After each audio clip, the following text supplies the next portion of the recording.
আসসালামু আলাইকুম ওরহমতুল্লাহি ওবরাকাতুহু। আমি ডাক্তার খালেদ মোহাম্মদ ইসলাম তান্না, সহযোগী অধ্যাপক ও বিভাগীয় প্রধান, প্রস্তরনিক বিভাগ, community based medical college, Mymensingh. আজকে আমি যে বিষয়টি নিয়ে কথা বলবো তা হচ্ছে দাঁতের যে কোনো রকমের টুথ কালার ফিলিং। আমরা যেটাকে বলি যে দাঁত যদি ক্ষয়প্রাপ্ত হয় তাহলে আমরা যেভাবে দাঁতের ভাঙা অংশটাকে রিপ্লেস করি যে ফিলিং ম্যাটেরিয়াল দিয়ে, এইসব ফিলিং ম্যাটেরিয়ালের বহুবিধ ব্যবহার নিয়ে আমি আপনাদের সামনে কিছু গুরুত্বপূর্ণ কথা শেয়ার করব। দেখুন, দাঁত আমাদের অত্যন্ত মূল্যবান একটি অংশ।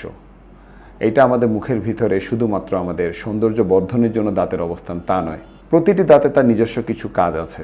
কিছু দাঁত দিয়ে আমাদের খাবারের সময় খুব বেশি আমরা দাঁতের ব্যবহার করে থাকি খাবার চিবানোর জন্য, খাবারটাকে একদম পিষে এটাকে ছোট ছোট টুকরা করে ফেলার জন্য আমাদের মাড়ির দাঁতগুলি খুবই গুরুত্বপূর্ণ।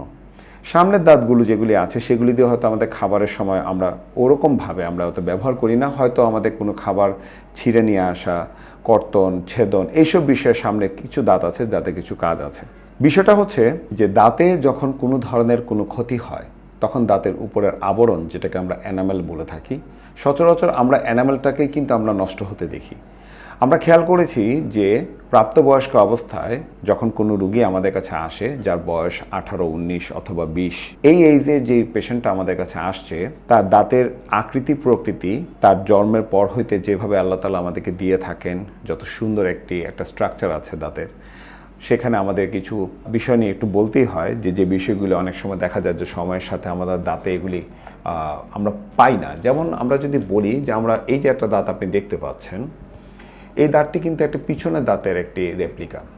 তো পিছনের দাঁতের রেপ্লিকা হলে দাঁতের উপরের সারফেসটা একটু খেয়াল করে দেখুন। পিছনের দাঁতের উপরে সারফেস যেটা আছে সে সারফেসটা কিন্তু কোথাও কোনো প্লেন নেই।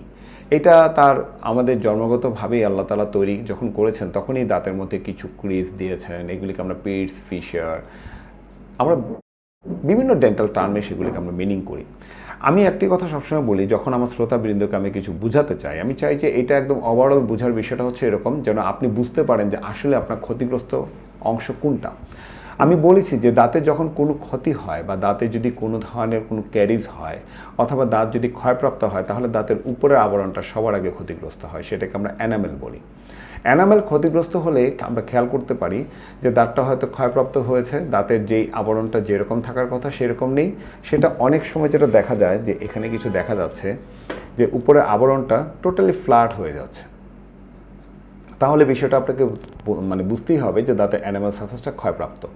তাহলে এই ক্ষয়প্রাপ্ত অবস্থায় অনেক সময় পেশেন্ট আমাদের কাছে আসেন, পেশেন্ট আমাদের কাছে এসে বলেন যে দেখুন আমার পিছনের দাঁতের যে সারফেসটা আছে আমি বুঝতেই পারছি যে এটা যে কোনোভাবে হোক ক্ষতিগ্রস্ত হচ্ছে, এটা একদম প্লেন হয়ে যাচ্ছে।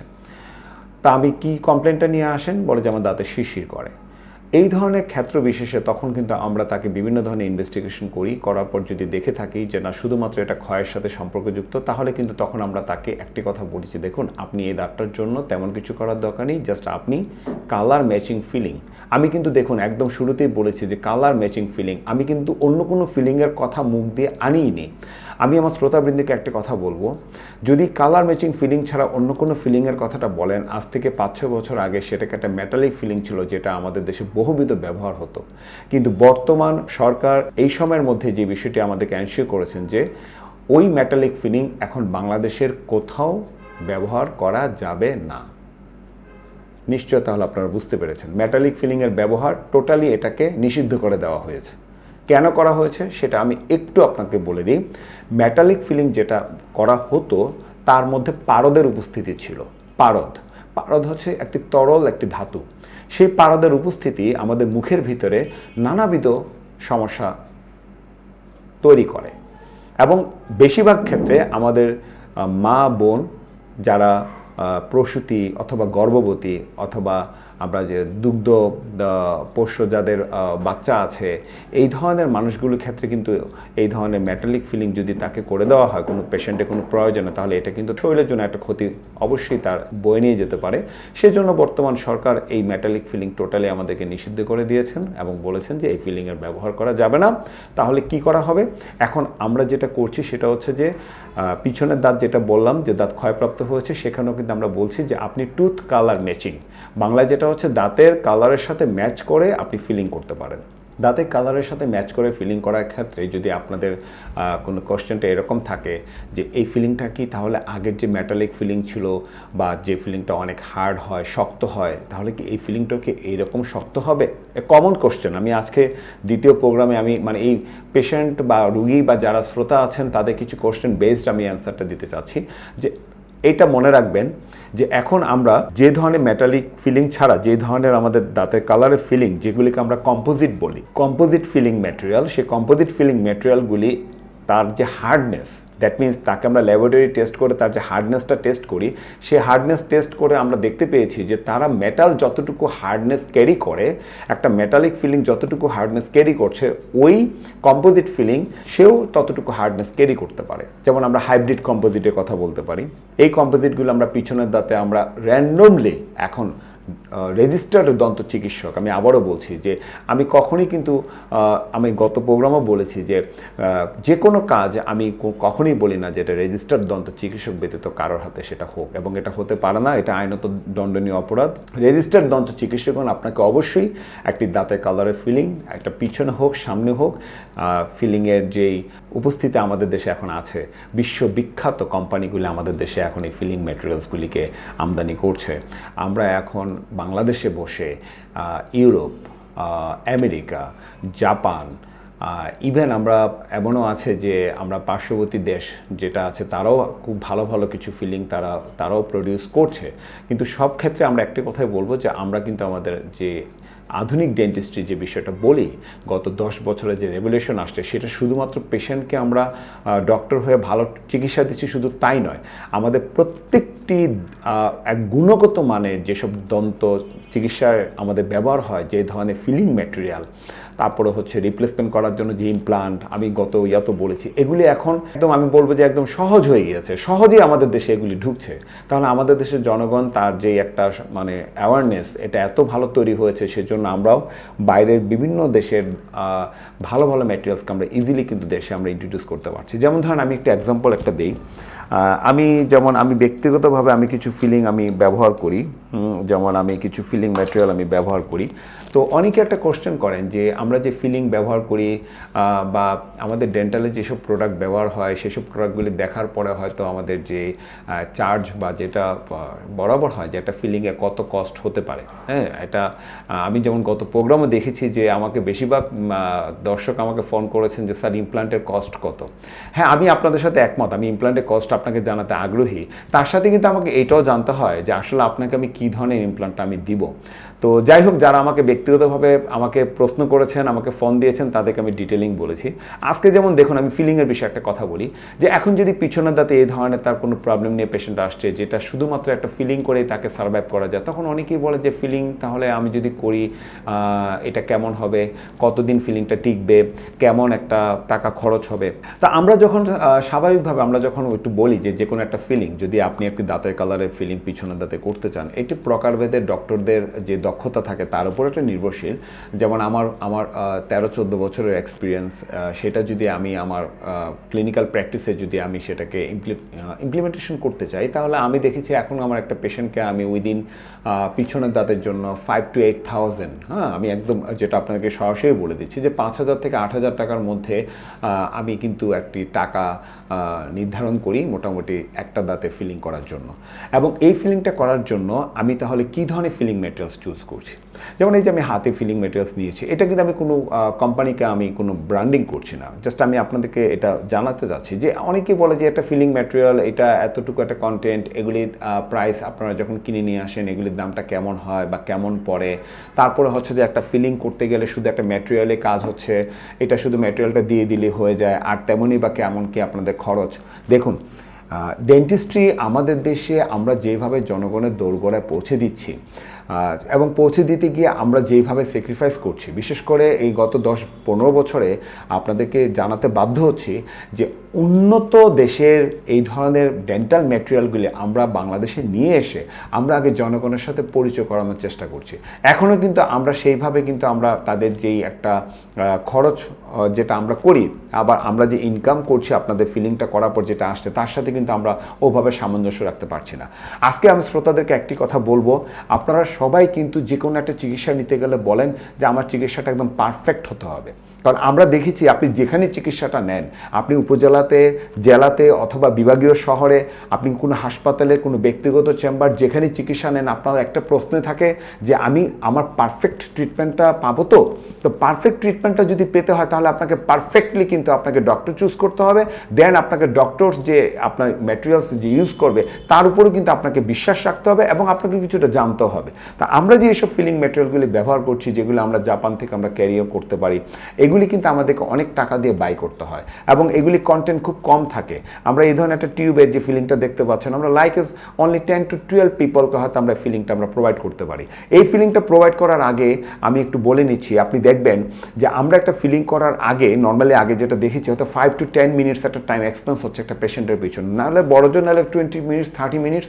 আমি বলছি না, আমি যখন সিনিয়র স্যারদের সাথে আমি যখন কাজ করার আমার এক্সপিরিয়েন্স হয়েছিল তখন দেখতাম যে ওই পেশেন্টগুলো এখন আসলে বলে আগে ফিলিং করার সময় 5-10 মিনিট 15 মিনিট সময় লেগেছে, এখন ডাক্তার সাহেব আপনি একটা ফিলিং করছেন আপনাকে 1 ঘন্টা সময় লাগতেছে, 2 ঘন্টা সময় লাগতেছে, কেন এত সময় লাগতেছে? তখন আমরা যেটা করি আমরা কিন্তু তাকে একদম লাইভলি আমরা তাকে দেখিয়ে দিচ্ছি যে দেখুন আমি তাহলে কি করছি, কারণ তিনি যে কাজটা করছেন সেটাকে আমরা শ্যুট করি এবং সেটাকে ভিডিও করে পরে পেশেন্টকে দেখাই। একটা ফিলিং করার আগে আমরা একটা টুথকে আইসোলেশন করা, এই দাঁতটার মধ্যে যেন কোনো ধরনের বাইরে ফেলাবে এসে যেন এই দাঁতের মধ্যে কোনো ধরনের কনজাম করতে না পারে, ফিলিং ম্যাটেরিয়ালটা যেন টুথের সাথে বন্ডিংয়ে কোনো ধরনের সমস্যা হতে না পারে। তারপর একটা ফিলিং করার পরে আপনাদের ফিলিংটাকে একদম ন্যাচারাল টুথের কন্ট্যুর করে তৈরি করা, তারপর তাকে প্রপার পলিশিং করা। আমরা যত ভালো পলিশিং করবো তাহলে টুথের হার্ডনেসটা বাড়বে, টুথের লংজিবিলিটিটা বেড়ে যাবে। এই বিষয়গুলিকে মেনটেন করতে গিয়ে আমাদের একভাবে হয় না। একটা চেম্বারে আসলে আপনি দেখবেন যে একজন ডক্টরের সাথে 2-3 জন ডক্টরও থাকেন, অ্যাসিস্ট করেন, যারা অ্যাসিস্ট্যান্ট থাকেন সবাই মিলে একটা ফিলিং করার পিছনে 1 থেকে 2 ঘন্টা সময় এক্সপেন্স করেন। এই বিষয়টা আমি আজকে চুজ করেছি, আমার হেলথ টিভি বাংলা কর্তৃপক্ষকে বলেছিলাম যে আমি এই বিষয়টা এইভাবে আমি একটু বলতে চাই যে এই যে একটা প্রশ্ন থাকে যে আমি ডাক্তার সাহেব ফিলিং করতে আসবো কত টাকা। জি, আপনার প্রশ্নটা অবশ্যই কত টাকা, যে আপনি কত টাকা দিয়ে ফিলিংটা করবেন। আমি এক্ষেত্রে আপনাকে বলবো আপনি 3টি জিনিস নির্ধারণ করবেন। প্রথম কথা হচ্ছে আপনি কার কাছে ফিলিংটা করতে যাচ্ছেন, আপনি যার কাছে যাচ্ছেন সে রেজিস্টার্ড ডেন্টিস্ট কিনা, ওকে। দেন তারপর হচ্ছে তার এক্সপিরিয়েন্স, এটা আপনি জাজ করতেই পারেন, এটা খুবই স্বাভাবিক।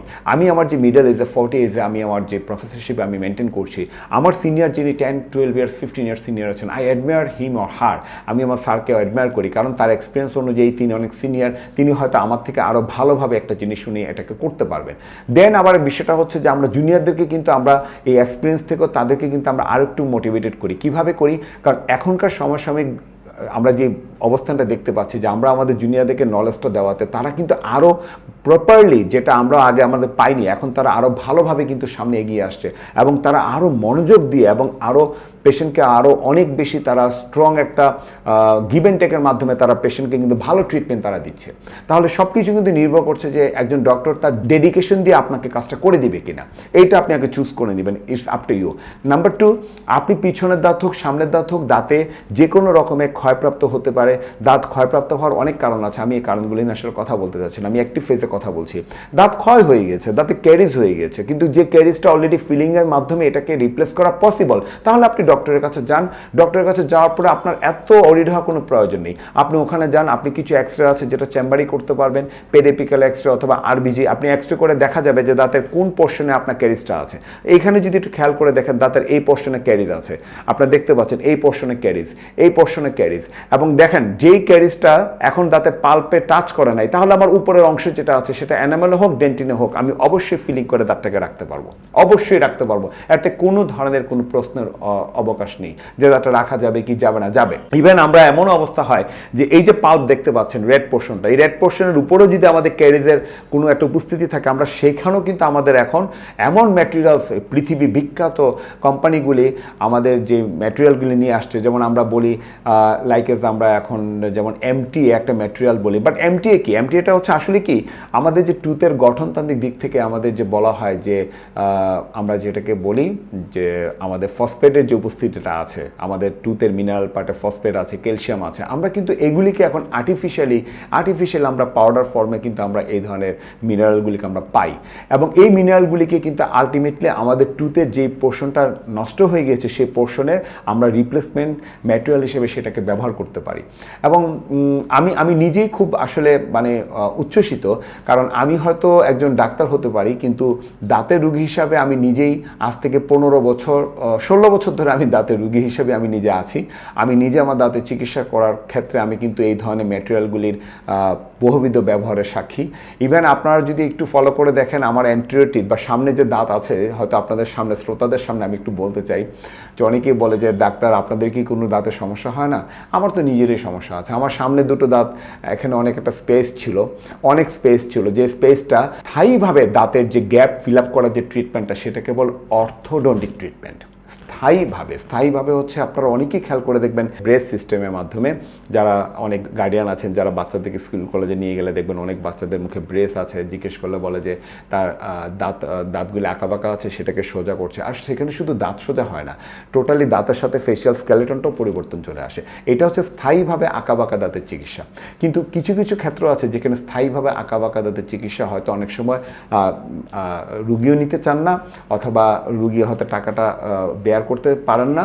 আবার অনেক সময় যেটা দেখা যায় যে কিছু কিছু ক্ষেত্রে যে স্থায়ী দাঁতে কিন্তু সমস্যার সমাধান হয় না, তখন যেটা করা হয় আমরা একটু আগে যেটা বলেছি যে কম্পোজিট ফিলিং অথবা ভিনিয়ারিং, এগুলি হচ্ছে লেটেস্ট টেকনোলজি, এখন আমাদের দেশে এগুলো অ্যাভেলেবল হচ্ছে আলহামদুলিল্লাহ। এই ধরনের আমাদের প্রস্থেসিসের মাধ্যমে আমরা এই ধরনের দাঁতের গ্যাপ ফিল আপ করতে পারি।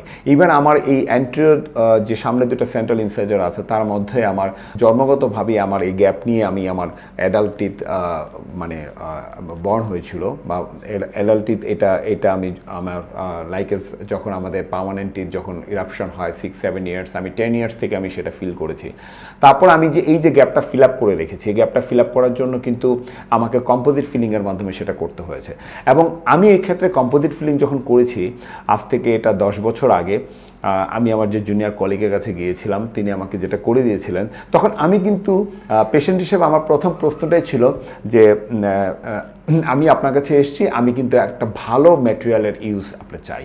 সেকেন্ডে আমি যেটা বলেছিলাম সেটা ছিল যে আমি যে ম্যাটেরিয়ালটা ইউজ করব, সে ম্যাটেরিয়ালটা ইউজ করার আগে আমার টুথের যে ক্যাভিটি প্রিপারেশন যেটা আছে সেটা নিয়ে আপনি আমাকে প্রপার একটা টাইম দিতে হবে। তো আমি যাই হোক আমার শ্রোতাদেরকে বলছি যে আমার এই সামনের এই গ্যাপটা ফিল আপ করার জন্য আমি একটা হিউজ এক্সপেন্স করেছি।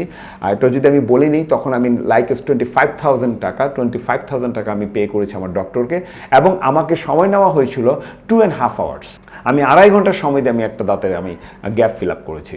তো এই বিষয়টা এগুলি এই জন্য আমি হেলথ টিভি বাংলা কর্তৃপক্ষকে ধন্যবাদ।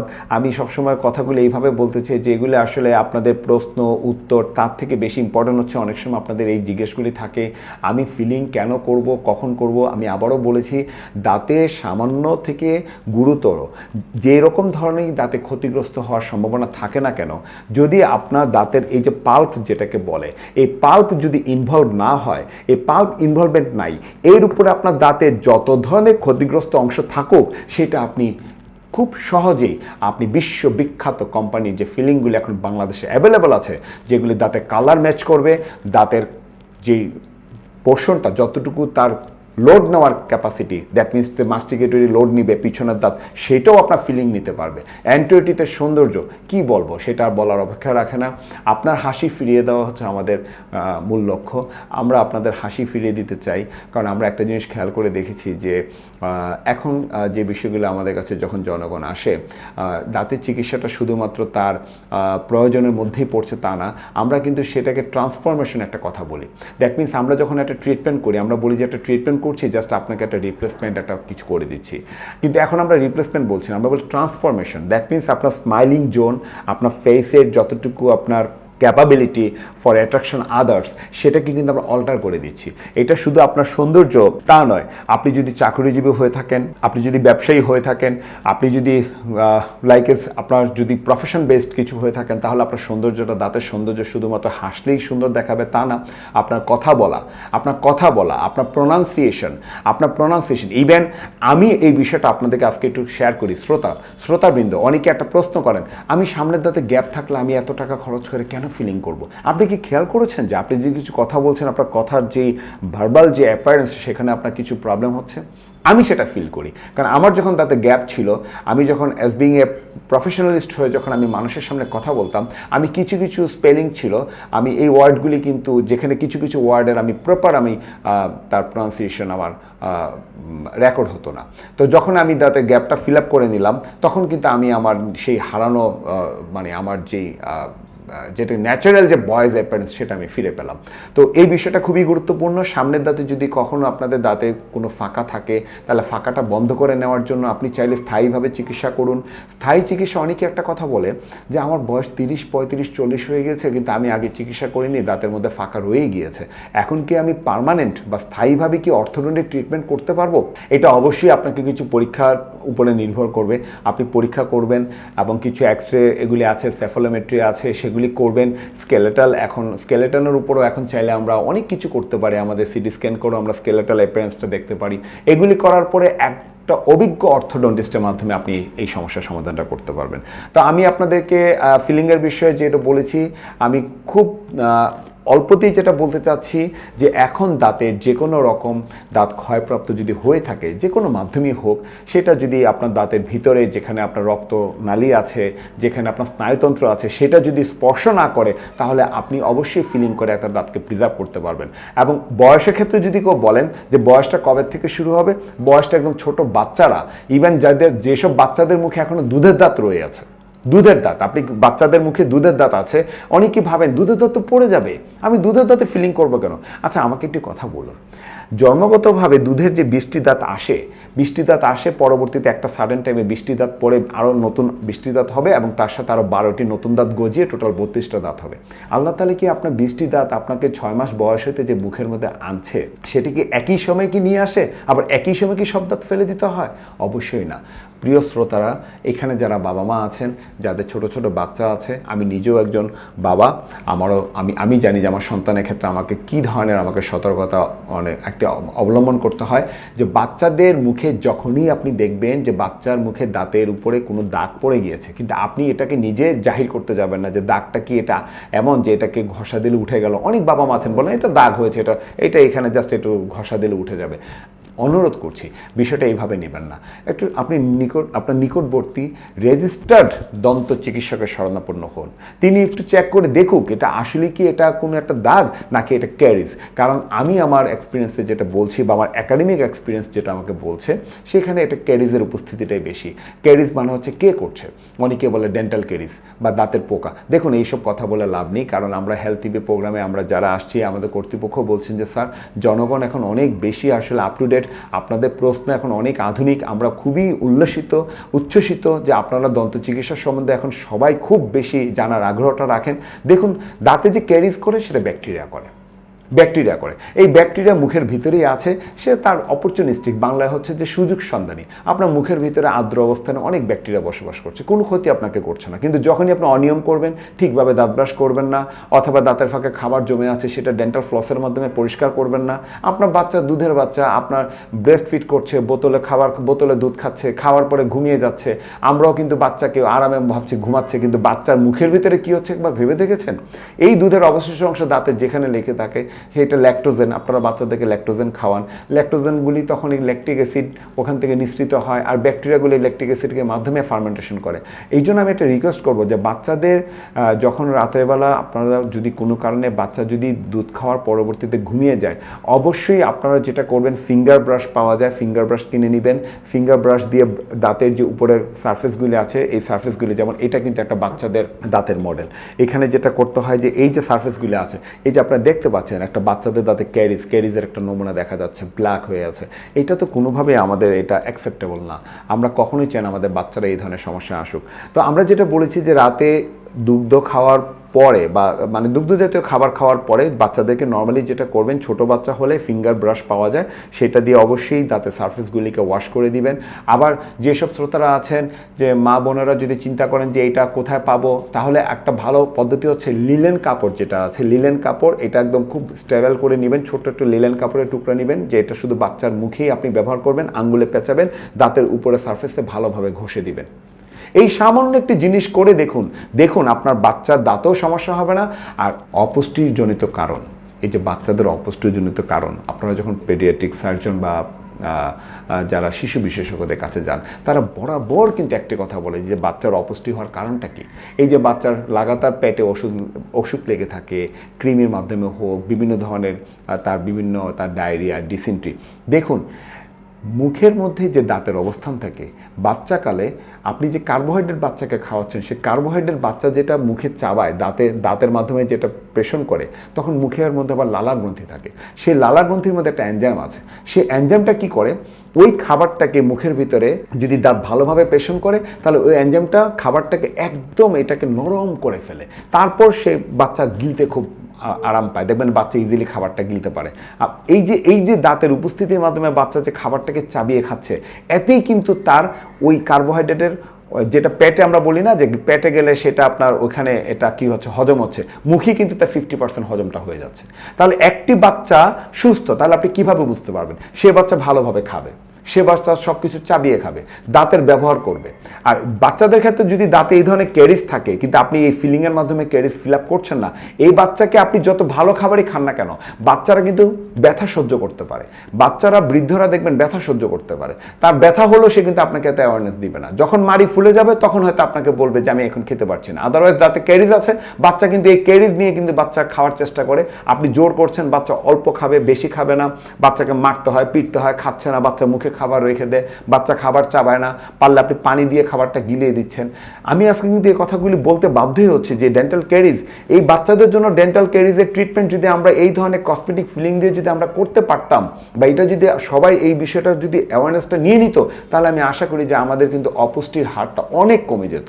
এটা শুধুমাত্র শহর কেন্দ্রিক কোনো কথা না, গ্রাম থেকে শুরু করে গ্রাম, উপজেলা, জেলা, বিভাগ, সব জায়গাতেই কিন্তু একটি সনাতন একটি ফিলিং ম্যাটেরিয়াল আছে যেটা বাচ্চাদের জন্য আমরা ব্যবহার করি, সেটাকে বলা glass ionomer filling material. Glass ionomer filling material, যে ফিলিং ম্যাটেরিয়ালের মধ্যে আপনার ফ্লোরাইডের উপস্থিতি অনেক বেশি থাকে। পৃথিবীর সমস্ত দেশে এই ফিলিং ম্যাটেরিয়ালটাকে একটা মানে এটা কি ক্রাইসিস ম্যানেজমেন্ট, মানে যেটাকে বলা হয় যে মানে খুবই প্রয়োজনীয় একটি ফিলিং ম্যাটেরিয়াল, যেটা বাচ্চাদের দাঁতে ইজিলি যে কোনো ক্যারিজ যদি হয়ে থাকে, তাহলে আমরা ক্যারিজ দাঁতে আমরা এই ফিলিংটা দিয়ে বাচ্চাকে কিন্তু আমরা সেভ করতে পারি। তো যাই হোক, আমি কিন্তু ফিলিংয়ের কথা বলতে গিয়ে আবার বাচ্চাদের কথা ফিরে আসলাম। তাও বলে দিলাম যে বাচ্চাদের জন্য ফিলিংটা করলেও এরকম কসমেটিক ফিলিং করবেন আপনারা। কোনোভাবে বাচ্চাদের মুখে কিন্তু এখন কপার অ্যামালগাম ফিলিং অথবা এই ধরনের মেটালিক ফিলিংয়ে যাবেন না, কসমেটিক ফিলিং করবেন অথবা গ্লাস আয়নোমার ফিলিং করবেন। আর কসমেটিক ফিলিংয়ের মধ্যে অনেক ভ্যারাইটিস চলে আসছে, এগুলি ডে আফটার ডে অনেক পরিবর্তন হচ্ছে। বিশেষ করে যেটি বলতে হয় যে আমাদের যেই মা বোনেরা যারা আছে তাদের ক্ষেত্রে আমরা সৌন্দর্য যেটা হয়তো ন্যাচারাল একটা ইম্প্যাক্ট যেটা থাকে, ইদানিং যেটা দেখা যাচ্ছে যে আমরা চাইলে ন্যাচারাল ইম্প্যাক্ট, মানে আপনি যেটা চাচ্ছেন বা যতটুকু আপনার ডিজায়ারে আছে, আমরা কিন্তু তার থেকেও আপনাকে আরও 10 থেকে 12টা আমরা স্মাইলিং ডিজাইন কিন্তু আপনাকে দিতে পারি। বিষয়টা বুঝতে পেরেছেন? মানে আপনাকে আপনার যে কত সুন্দর লাগতে পারে বা আপনার হাসিটা পরিবর্তন করার জন্য আমরা কী ধরনের ফিলিং ম্যাটেরিয়ালের মানে ব্যবহার করব এবং হাসিটা কিভাবে আমরা ফিরিয়ে নিয়ে আসব, এটাকে আমরা ডিজিটাল স্মাইল ডিজাইনিং এই প্রসিডিওরের মাধ্যমে আমরা আপনাকে টোটালি আপনার মুখের আকৃতি, তারপর হচ্ছে যে আপনার স্মাইলিং জোন টোটালি আমরা চেঞ্জ করে দিতে পারি। তো এটা এখন অনেক ইয়াং লেডি যারা আছেন তারা এটা খুব পছন্দ করেন, এটার মাধ্যমে তার নিজের স্বকীয়তা ফুটিয়ে তুলছে। তা আমরা এই ধরনের পেশেন্ট পাচ্ছি। আর এই ধরনের ট্রিটমেন্ট কস্ট আমি যেটা বলেছি যে ফিলিংগুলি অ্যাজ ওয়েল এস যদি আপনি এই ধরনের ভালো কোয়ালিটি মেনটেন করে ফিলিং করতে চান, তারপরে হচ্ছে যে এগুলি তো এক্স্যাক্টলি আমি এই ডিভাইসটাও দেখাতে চাচ্ছি। মানে অনেকেই আছে যে আসলে অনেক সময় জিজ্ঞেস করে যে এই ফিলিংগুলি আপনারা কীভাবে করেন, আপনারা বলেন যে কম্পোজিট ফিলিং মানে কি। এই ফিলিংগুলি কিন্তু হার্ডনেসটা নিবে অবশ্যই এই ধরনের একটা ডিভাইসের মাধ্যমে। হ্যাঁ, এটা লাইট প্রডিউস করবে, ব্লু লাইট প্রডিউস করবে, লাইক এজ আমরা এই ধরনের একটা লাইট প্রডিউস হবে। তো এইটাকে আমরা লাইট কিওর মেশিন বলা হয়। হ্যাঁ, লাইট কিওর মেশিন। তো এই ধরনের ফিলিং কেন, এটা আমি বলে দিচ্ছি যে আমরা অনেক সময় পেরিফেরিতে আমরা দেখতে পাই যে দাঁতের কালারের ফিলিং বলে একটি অটো মিক্সিং ফিলিং পাওয়া যায়। Auto mixing, powder liquid mix করে এই ফিলিংটা ইজিলি একটা পেশেন্টের দাঁতে দিয়ে দেওয়া হয়। পেশেন্ট অল্প টাকা, পেশেন্টও খুব হ্যাপি, ওয়াও অনেক সুন্দর, এটা তো দাঁতের কালার। তো দয়া করে আপনাদেরকে আবারও বলছি, দেখুন, মুখ হচ্ছে শরীরের প্রবেশদ্বার। আপনি যত ভালো খাবার খাচ্ছেন বা আপনার যত প্রয়োজনীয় পথ্য, মেডিসিন, তারপর হচ্ছে আপনার পছন্দের খাবার, সব কিন্তু আপনার মুখের মাধ্যমেই কিন্তু শরীরে প্রবেশ করছে। আচ্ছা, আমার একটি প্রশ্ন আমি আমার রুগীদেরকে আমি অনেক সময় বলি যে এই মুখের ভিতরে এমন কি কিছু রাখা উচিত, এমন কোনো ম্যাটেরিয়াল দিয়ে কি আপনার ফিলিং করে দেওয়া উচিত, এমন কোনো ম্যাটেরিয়াল দিয়ে কি আপনার কোনো আর্টিফিশিয়াল দাঁত রিপ্লেস করা উচিত, এমন কোনো ম্যাটেরিয়াল দিয়ে কি আপনার দাঁতে কোনো ধরনের আপনার কসমেটিক পরিবর্তন করা উচিত যেটা আপনার শরীরের জন্য ক্ষতিকর? উত্তরটা তাহলে কি হবে? উত্তরটা হবে না। তা আপনাদেরকে অনুরোধ করব যে অল্প টাকার চিকিৎসা নিন। অবশ্যই আপনি টাকা কমিয়ে চিকিৎসা যদি কেউ দিতে পারে দিবে, কিন্তু কী ধরনের ম্যাটেরিয়াল আপনি মুখে নিচ্ছেন এই প্রশ্নটি আপনি করবেন।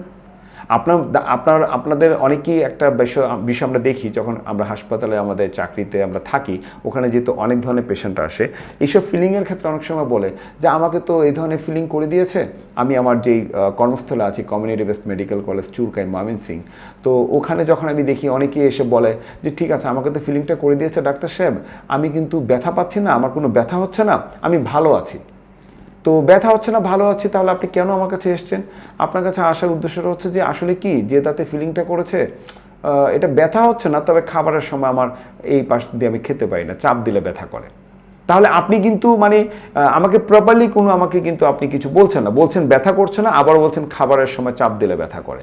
তারপর আমরা তাদেরকে নিয়মিত যে ইনভেস্টিগেশন আছে সেখানে যখন পাঠাই, তখন এসে যেটা আমরা পাই আর কি, এক্সরেতে আমরা অনেক সময় দেখি যে ফিলিং যে দাঁতে করা হয়েছে সেই দাঁতের গোড়াতে, এটা আমার এখানে আছে, আমি আপনাদেরকে একটু দেখিয়ে দিচ্ছি, এটা একটু দেখিয়ে দিচ্ছি আমার হেলথ টিভি দর্শকদের, যে আপনারা খেয়াল করে দেখেন যে এটা একটা ম্যান্ডিবল না, এখানে কিন্তু দেখেন দাঁতের উপরে কিছু ক্যারিজ আছে। এই ক্যারিজগুলিকে অনেক সময় দেখা যায় যে অটো মিক্সিং যে আমি বলেছি ম্যাটেরিয়াল আছে, যে অ্যাক্রেলিক রেজিন দিয়ে ফিলিং করে দেওয়া হয়।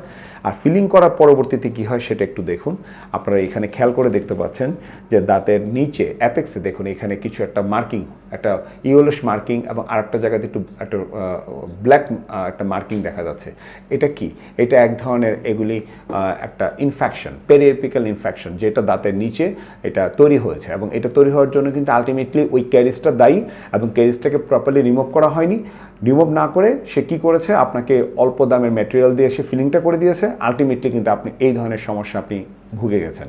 তো এখন এই যে নিচে যে সমস্যাটা হলো, এটা অনেক ক্ষতিকর। কারণ কি জানেন, এইটা আপনাকে কিন্তু সবসময় রেসপন্স দিবে না। এই ধরনের সমস্যাটা আপনাকে রেসপন্স দিবে না, আপনি দাঁতে এত ব্যথা পাবেন না। তা আপনি ভাববেন আপনি সুস্থ আছেন, কিন্তু একটা সার্টেন টাইমে এসে যখন আপনি আসবেন তখন দেখা যায় যে দাঁতের গোড়াতে একটা ইনফেকশন হয়েছে, সেখান থেকে হয়তো সিস্ট হয়েছে, সেখান থেকে টিউমার হয়েছে, এবং যদি আমি বলেও থাকি এই টিউমারটাই কিন্তু আলটিমেটলি পরবর্তীতে এটা কোনো না কোনোভাবে হোক আমাদের জন্য লাইফ থ্রেটেনিং, যেটাকে আমরা বলি যে বিভিন্ন ওরাল ক্যান্সারের অনেক দিকে টার্ন নেওয়ার চান্স থাকে। এটা হচ্ছে খুবই সত্যি কথা। তো আমাদের দন্ত চিকিৎসক যারা আমরা রেজিস্টার্ড আছে, আমরা জাস্ট আমাদের দেশে এখনও 18 কোটি মানুষের জন্য আমরা মাত্র 16-16.5 হয়তো 17,000 হতে পারে আমাদের দন্ত চিকিৎসক আমরা আপনাদেরকে সেবা দিয়ে যাচ্ছি। আমরা চিকিৎসার ক্ষেত্রে যে বিষয়টি সবসময় আসে যে দন্ত চিকিৎসা অনেক ব্যয়বহুল, কিন্তু না, মাননীয় প্রধানমন্ত্রী শেখ হাসিনা যিনি আমাদেরকে এই বিষয়ে আমাদেরকে যেই পরামর্শটা আমাদেরকে দিয়েছেন, আমরা সেইভাবে কাজ করছি যে কিভাবে এই দন্ত চিকিৎসাটা জনগণের দোরগোড়ায় পৌঁছে দেওয়া যায়। আপনারা জানেন যে এক সময় আমাদের উপজেলা শহরে যেখানে আমাদের দাঁতের ডাক্তারের উপস্থিতিটা ছিল সংখ্যায় কিছু কম, এখন কিন্তু সরকারিভাবে সেখানে প্রচুর দাঁতের ডাক্তার চলে গিয়েছে। উপজেলা স্বাস্থ্য কমপ্লেক্সে আপনারা দন্ত চিকিৎসকদের আপনারা শরণাপন্ন হতে পারবেন, এবং ঢাকা কেন্দ্রিক যে চিকিৎসাটা আছে সেখানে সেখান থেকে এখন ডেন্টিস্ট যারা আছে রেজিস্টার্ড, তারা এখন কিন্তু গ্রামে, শহরে, বিভাগে সব জায়গাতেই তারা অ্যাভেলেবেল আছে। এইটা বলার উদ্দেশ্য হচ্ছে যে আপনাদের এই ধরনের দাঁতের ফিলিং করা, যেটা একটা লোকাল ব্র্যান্ডিং হয়ে গেছে। আপনারা খেয়াল করে দেখবেন যে অনেক সময় আমাদের ঢাকাতে কিছু বাসেও যখন আমরা চলাচল করি, পাবলিক বাসে, তখনও আমরা এই ধরনের একটা কথা শুনি, আমিও নিজে শুনেছি যে এমন কিছু ম্যাটেরিয়াল আছে, আপনি দরকার হলে এটা নিয়ে যান, বাসায় গিয়ে আপনার দাঁত যদি কোনো ধরনের দাঁতে গর্ত থাকে, দাঁতে গর্তে এটা দিয়ে দেন, আপনি সুস্থ থাকবেন, আপনার ব্যথা হবে না। মানে আসলে বিষয়টা বুঝতে পারি না যে আমাদের দেশে আসলে এই দন্ত চিকিৎসাটা বিষয়টা এরকম কেন। কারণ আমরা নিজেরা ক্ষতি ডেকে নিয়ে আসি। এই ধরনের অহেতুক দন্ত চিকিৎসায় যেসব ম্যাটেরিয়াল ব্যবহার হয়, যা আপনি দাঁতে ইজিলি দিয়ে দিচ্ছেন, ব্যথা না হলে আপনি খুশি হচ্ছেন, সেটা করবেন না। আজকে তাহলে আমি অবশেষে একটি কথাই বলবো, দাঁতের ফিলিংয়ের ক্ষেত্রে অভিজ্ঞ দন্ত চিকিৎসক, রেজিস্টার্ড দন্ত চিকিৎসক, তাদের কাছে আপনি যান, তাদের পরামর্শ নিন। যদি আপনার দাঁতের পাল্প টাচ করে না থাকে, কোনো ক্যারিজ হোক বা কোনো ধরনের দাঁতের বা উপরের আবরণ ক্ষয় হয়ে যদি দাঁতে পাল্প টাচ না করে, তাহলে আপনি যে কোনো দাঁতকে ফিলিংয়ের মাধ্যমে আপনি দাঁতকে আবার আগের মতো একটি রূপ ফিরিয়ে নিয়ে আসতে পারবেন। দ্বিতীয়ত হচ্ছে দাঁতের যে কোনো ধরনের ফাঁকা, অনেকে চোয়াল বড়, সেজন্য দাঁতের কন্টেন্ট ছোট হলে দাঁতে ফাঁকা হয়, এই ফাঁকাগুলি আপনি স্থায়ীভাবে চিকিৎসা করতে পারেন। অর্থোডন্টিক ট্রিটমেন্ট, আঁকাবাঁকা দাঁত সোজা করার জন্য একজন ভালো অর্থোডন্টিস্টের পরামর্শ নিতে পারেন। অথবা আপনি চাইলেই এই কম্পোজিট ফিলিংয়ের মাধ্যমে অথবা ভিনিয়ারের মাধ্যমে আপনি যে কোনো দাঁতের যেই মধ্যবর্তী যে ফাঁকা যেটা আছে, সেটা সামনে হোক, পিছনে হোক, উপরে হোক অথবা দাঁতের পাশে হোক, সেটা আপনি ফিল আপ করতে পারবেন। এবং এই ক্ষেত্রে আপনাকে অবশ্যই ভালো ডেন্টাল ম্যাটেরিয়ালসের ব্যবহারের নিশ্চিতকরণ করতে হবে। আর ট্রিটমেন্ট কস্ট বরাবর হেলথ টিভি বাংলায় আমি গত প্রোগ্রামে দেখেছি যে বেশিরভাগ মানুষ জিজ্ঞেস করেছেন যে কত লাগে বা কেমন কি। আমি ইসলাম ডেন্টাল কেয়ার, বনশ্রী, রামপুরাতে, এইটা আমার নিজস্ব, এটা একটা সেন্টার। আমার এই সেন্টারে অর্থোডন্টিস্ট, আমি ব্যক্তিগতভাবে প্রস্থোডন্টিস্ট, ওরাল অ্যান্ড ম্যাক্সিলোফেশিয়াল সার্জন, প্যাডোডন্টিস্ট, এখানে অনেক সার্জনদের সমন্বয়ে আমাদের সেন্টারটা গঠিত। আমরা এখানে আমাদের জনগণের চিকিৎসা দেওয়ার জন্য, তাদের দাঁতের সুচিকিৎসা দেওয়ার জন্য আমরা নিরলস পরিশ্রম করে যাচ্ছি। পাশাপাশি আমাদের সাথে একঝাঁক তরুণ মেধাবী দন্ত চিকিৎসকবৃন্দ আমাদের সাথে সব সময় লেগে আছে। আমরা তাদেরকে তৈরি করছি আপনাদের সেবায়, তারা যেন ভবিষ্যতে খুব ভালোভাবে নিয়োজিত হতে পারে। আপনাদের যে কোনো রকমের পরামর্শ যদি আপনাদের প্রয়োজন হয় এবং আপনাদের এইসব বিষয়ে যদি আপনাদের আরও জানার ইচ্ছে থাকে, যে যেখানেই থাকুন, বাংলাদেশের আনাচে কানাচে অথবা দেশের বাইরে, আমি ডক্টর খালেদ আপনাদের প্রশ্নের উত্তর ইনশাআল্লাহ আমি দেওয়ার অবশ্যই চেষ্টা করব। আপনাদের সবার সহযোগিতা কামনা করছি এবং সবশেষে একটি কথাই বলতে চাই, সবশেষে যে কথাটি হচ্ছে, রেজিস্টার্ড দন্ত চিকিৎসক, যেটাকে বলা হয় বাংলাদেশ মেডিকেল অ্যান্ড ডেন্টাল কাউন্সিলের নাম্বারপ্রাপ্ত দন্ত চিকিৎসকদের পরামর্শ নিন। তারপর আপনি নিজেই চিন্তা করুন আপনি কাকে দেখাবেন। আপনি যদি সেইভাবে অভিজ্ঞতা সম্পন্ন কাউকে দেখাতে চান, তাকেও দেখাতে পারেন। তবে কোনোভাবেই এই দন্ত চিকিৎসক যারা রেজিস্টার, তাদের বাইরে কারোর দ্বারা চিকিৎসা নিয়ে অপচিকিৎসা যেন আপনাদের না হয়, নিজের ক্ষতি যেন না হয়, পরিবারের ক্ষতি যেন না হয় এবং সর্বোপরি আপনার ভবিষ্যতের জন্য কোনো ক্ষতি না হয়, এই বিষয়টি অবশ্যই মাথায় রাখবেন। আপনাদের সবাইকে আমার তরফ থেকে আন্তরিক ধন্যবাদ এবং ইসলাম ডেন্টাল কেয়ারের পক্ষ হইতে আমি আবারও হেলথ টিভি বাংলা কর্তৃপক্ষকে আমাকে অনেক লম্বা সময় ধরে সুযোগ দেওয়ার জন্য আমি তাদেরকেও আন্তরিক ধন্যবাদ জানিয়ে আজকের প্রোগ্রাম এখানেই শেষ করছি। আসসালামু আলাইকুম ওয়া রাহমাতুল্লাহি ওয়া বারাকাতুহু।